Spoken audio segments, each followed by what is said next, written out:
Hello friends, myself Ritu Singh. Welcome you in the academy. Okay, and today we will continue with the fundamental unit of life. पिछले दो videos में हमने इनके almost part cover कर रखे हैं. तो फर्स्ट वीडियो में हमने डिस्कवरी पढ़ी है, सेल से रिलेटेड, और cell wall and plasma membrane पढ़ा था. अब नेक्स्ट पार्ट में इसके सेकेंड पार्ट में हमने एंडोप्लाज्मिक रेटिकुलम को डिस्कस किया है. और भी 2-3 टॉपिक्स हैं, उसको हमने सेकेंड पार्ट में डिस्कस किया है. और आज हम लोग जो और भी सेल ऑर्गेनल्स जैसे कि वैक्यूल्स है, प्लास्टिड है एंड गोल्जी अपैरेटस है, माइटोकॉन्ड्रिया है, लाइसोसोम है, इन सब को इस पर्टिकुलर वीडियो में डिस्कस करने वाले हैं. So without wasting your time further हम लोग टॉपिक पे मूव करते हैं. ठीक है, तो एंडोप्लाज्मिक रेटिकुलम पिछले वीडियो में हमने देख रखा है. तो आज हम लोग गोल्जी अपैरेटस से स्टार्ट करेंगे. गोल्जी अपैरेटस, देखिए गोल्जी अपैरेटस फर्स्ट सबसे पहली बार कैमिलो गोल्जी के द्वारा डिस्क्राइब किया गया था. ठीक है, उन्होंने डिस्क्राइब किया था कि कोई वेसिकल है जिसके ऊपर मेम्ब्रेन बाउंड का मतलब ये होता है कि अगर कोई ऑर्गेनल्स है तो उसके ऊपर एक मेम्ब्रेन की कवरिंग, तो ये मेम्ब्रेन बाउंड हो जाएगा. ठीक है, कुछ सेल ऑर्गेनल्स हैं जिनके ऊपर डबल मेम्ब्रेन बाउंडेशन होता है, किसी में सिंगल मेम्ब्रेन का होता है. ठीक है, तो ये जो गोल्जी अपैरेटस है, इनके जो वेसिकल्स हैं वो मेम्ब्रेन बाउंड होंगे और ऑलमोस्ट पैरेलली अरेंज्ड होंगे इन स्टैक. अब इसका क्या मतलब होता है इन स्टैक का मतलब है अगर कोई भी चीज़ एक दूसरे के ऊपर जैसे इस तरह से अगर अरेंज्ड है तो इस तरह के अरेंजमेंट को हम लोग स्टैक बोलते हैं. तो गोल्जी अपैरेटस के केस में जो अरेंजमेंट है इन स्टैक है एक दूसरे के ऊपर. आप फिगर में भी देख सकते हो, ये इसके ऊपर एक, ठीक है, तो इनका अरेंजमेंट इन स्टैक है, एक के ऊपर एक का, और पैरेलली अरेंज्ड है. ठीक है, पैरेलली अरेंज्ड का मतलब पैरेलल, आपने फिजिक्स में पढ़ा होगा इस तरह कोई भी पैरेलल. ठीक है, तो पैरेलली और इन स्टैक अरेंज्ड होते हैं. इस तरह के अरेंजमेंट को सिस्टर्न्स बोलते हैं. ठीक है, ये जो मेम्ब्रेन है, जो मैंने बताया कि वेसिकल्स के ऊपर जो मेम्ब्रेन है कवर्ड, तो वो मेम्ब्रेन आप यहाँ भी देख रहे होगे, ये आपको डबल कुछ दिख रहा है. ये जो ऊपर का है ये मेम्ब्रेन ही दिख रहा है. ठीक है, इसके ऊपर जो कवरिंग है ये मेम्ब्रेन की कवरिंग है. तो ये मेम्ब्रेन जो है वो एंडोप्लाज्मिक रेटिकुलम से कनेक्टेड होता है. ठीक है, और एंडोप्लाज्मिक रेटिकुलम को ये उनके फंक्शन में हेल्प करते हैं. ठीक है, क्या हेल्प करता है, तो एंडोप्लाज्मिक रेटिकुलम में जो प्रोटीन फॉर्म हो रहा है with the help of ribosome, या फिर जो भी फैट क्रिएट हो रहे हैं बाय स्मूथ एंडोप्लाज्मिक रेटिकुलम, ये सारे के सारे उनमें स्टोर होते हैं. ठीक है, और ये स्टोर होके फिर लाइसोसोम की हेल्प से, सॉरी नॉट लाइसोसोम, इस गोल्जी अपैरेटस के हेल्प से ये डिस्पैच होते हैं और सेल के डिफरेंट पार्ट्स या सेल के आउटसाइड अगर ज़रूरत है तो उनको ट्रांसपोर्ट करते हैं. ठीक है, तो गोल्जी अपैरेटस का क्या काम है, ये एंडोप्लाज्मिक रेटिकुलम के साथ कनेक्टेड रहता है और एंडोप्लाज्मिक रेटिकुलम की हेल्प करता है उनके प्रोटीन, फैट्स, जो भी लिपिड मॉलिक्यूल्स उसमें स्टोर हैं वो डिफरेंट सेल या डिफरेंट सेल ऑर्गेनल्स तक पहुंचाने का काम करते हैं. ठीक है, और ये लाइसोसोम के फॉर्मेशन में भी हेल्प करते हैं। अब ये लाइसोसोम क्या है, सो फर्दर मूव करते हैं हम लाइसोसोम पे, ठीक है। लाइसोसोम के समझने की कोशिश करते हैं। तो लाइसोसोम जो है वो वेस्ट डिस्पोजल सिस्टम है सेल का। किसी भी सेल में लाइसोसोम जो है वो वेस्ट डिस्पोजल का काम करता है। वेस्ट डिस्पोजल मतलब जो कचरा सेल के अंदर है उसको डिस्पोज कर देगा, ठीक है, ख़त्म कर देगा, डाइजेस्ट कर लेगा। तो लाइसोसोम का काम है, अगर फॉरेन पार्टिकल्स कोई भी बाहरी, फॉरेन मतलब बाहरी होता है, ठीक है, अगर बॉडी के अंदर का वो नहीं है, बॉडी के बाहर से आया है तो वो फॉरेन मटेरियल है बॉडी के लिए। तो अगर कोई भी फॉरेन मटेरियल अगर सेल में आया है तो उसको डिस्पोज करना, उसको डाइजेस्ट कर लेगा एंजाइम। अगर जो सेल जिसमें लाइसोसोम खुद ही पाया जा रहा है उस सेल में भी अगर कोई डिफेक्ट आ गया, उस सेल में अगर कोई ख़राबी आ गई, तो वो लाइसोसोम के पास इतनी एबिलिटी होती है कि वो उस पर्टिकुलर सेल जिसमें वो है उस पर्टिकुलर सेल को भी डाइजेस्ट कर सकते हैं। तो इसके लिए इनके पास बहुत ही पावरफुल डाइजेस्टिव एंजाइम होता है जो कि रफ एंडोप्लाज्मिक रेटिकुलम के द्वारा बनाया जाता है, ठीक है।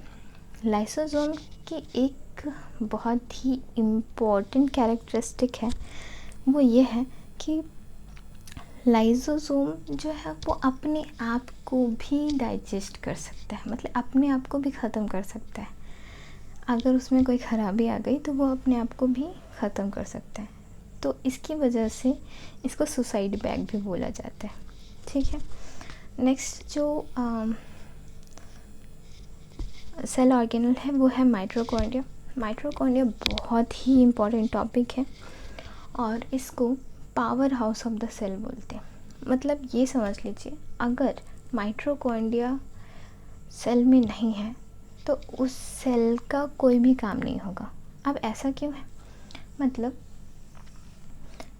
माइटोकॉन्ड्रिया जो है सेल को एनर्जी प्रोवाइड करती है, energy in the form of ATP. जैसे अगर आपके टाउन में, सिटी में जहाँ से भी इलेक्ट्रिसिटी सप्लाई होती है उसको हम power house of the that town बोलते हैं ना, पावर हाउस, क्योंकि वहाँ से हमें इलेक्ट्रिकल एनर्जी मिल रही है तो हम उसको पावर हाउस बोलते हैं, ठीक है। वैसे ही जो सेल के अंदर माइटोकॉन्ड्रिया है वो एनर्जी प्रोवाइड करता है पूरे सेल को, तो उसको power house of the cell बोलते हैं। ये मेनली 2 मेम्ब्रेन से कवर्ड होता है, ठीक है। आप यहाँ देख रहे होगे ये बाहरी मेम्ब्रेन है, आउटर मेम्ब्रेन, ठीक है, और ये जो अंदर का है ये इनर मेम्ब्रेन है, ठीक है। तो ये डबल मेम्ब्रेन का बना होता है, ठीक है। इसके आउटर मोस्ट जो लेयर है वो पोरस है, मतलब बिल्कुल प्लेन पोरस, और जो इनर मेम्ब्रेन है वो इस तरह से बिल्कुल फोल्डेड हुआ, ठीक है। अब ये कोई भी अगर सेल ऑर्गेनल्स या कहीं भी बॉडी में कहीं भी अगर इस तरह का फोल्ड होता है तो वो एक्चुअली में सरफेस एरिया इंक्रीज़ करने के लिए होता है। अगर जैसे मान लीजिए यहीं माइटोकॉन्ड्रिया के केस में ही इनर मोस्ट लेयर जो है वो फोल्डेड है, वो फोल्डेड स्ट्रक्चर इस माइटोकॉन्ड्रिया के अंदर लार्ज सरफेस एरिया प्रोवाइड कर रहा है एटीपी जनरेशन के लिए, मतलब एनर्जी जनरेशन के लिए। एटीपी क्या है?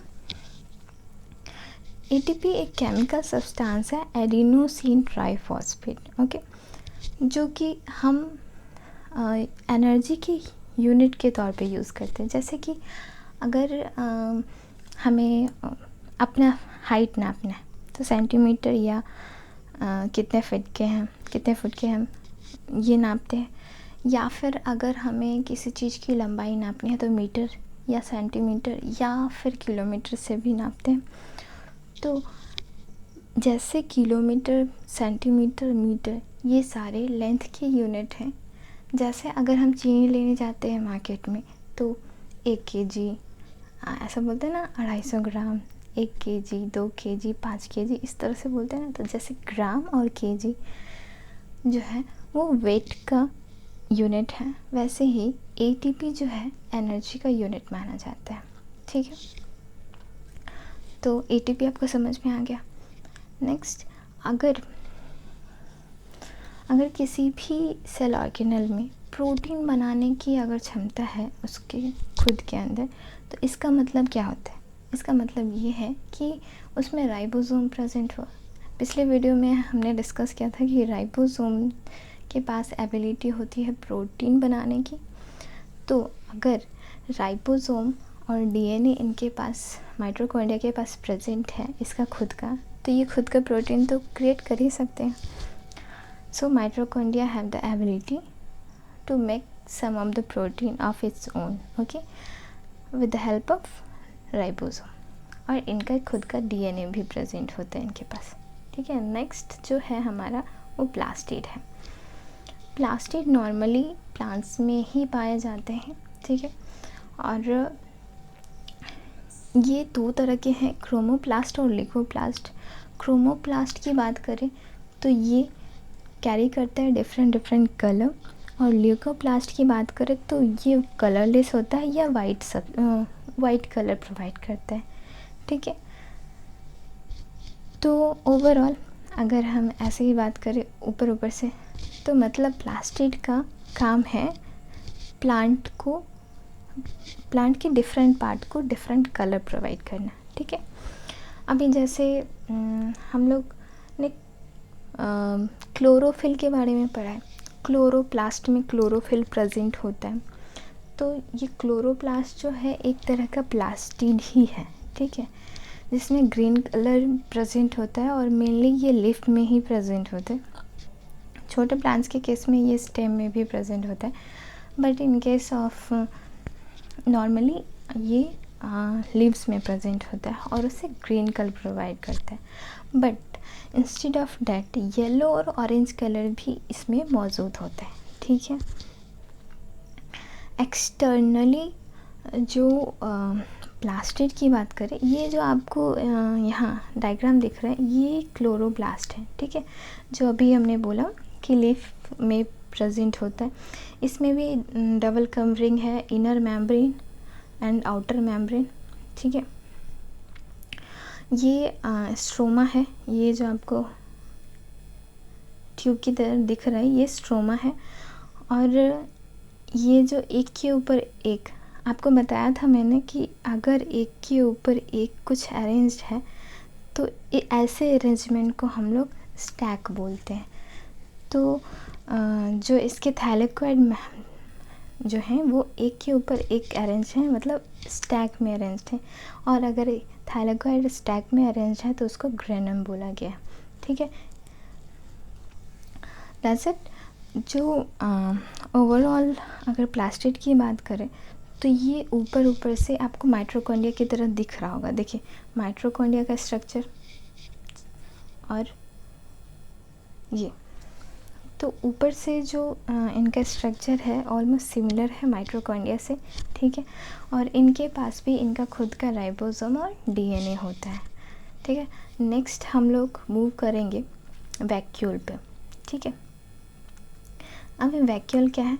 वैक्यूल भी मोस्टली प्लांट्स में ही पाए जाते हैं, कुछ अदर ऑर्गेनिज्म जैसे अमीबा है इनके केस में भी पाया जाता है वैक्यूल। ठीक है, वैक्यूल जो है वो एक स्टोरेज सैक के रूप में काम करता है, मतलब स्टोरेज जहाँ पे कोई सामान हम रख सकते हैं, स्टोरेज बोलते हैं ना, स्टोर रूम ऐसा बोलते हैं ना।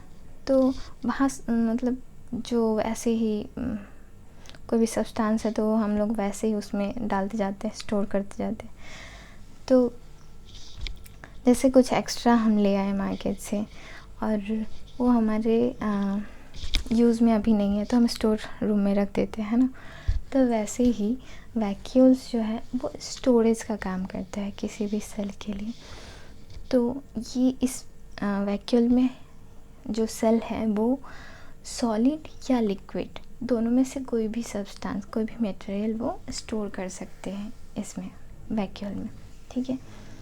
वैक्यूल की बात करें तो ये प्लांट सेल में बहुत बड़े साइज़ में पाया जाता है, और एनिमल सेल की बात करें तो एनिमल सेल में बहुत ही छोटा या एब्सेंट होता है, नहीं होता है, ठीक है। और इन केस ऑफ एमीबा हमने पढ़ लिया कि एमीबा के केस में वैक्यूल होता है, और एमीबा जो है वैक्यूल को फूड स्टोर की तरह काम में लेता है, ठीक है। यहाँ देखिए इस पर्टिकुलर डायग्राम में आपको वैक्यूल दिख रहा होगा, ये जो है ये वैक्यूल है। Okay, that's it for today. आज आपका ये चैप्टर कंप्लीट हुआ। अगर आपकी कोई भी क्वेरीज़ है तो आप डेफिनेटली कमेंट बॉक्स में कमेंट करके पूछ सकते हो। हम लोग नेक्स्ट वीडियो में जब भी होगी तो आपकी क्वेरी की आंसर देने की कोशिश करूँगी। Okay, thanks for today.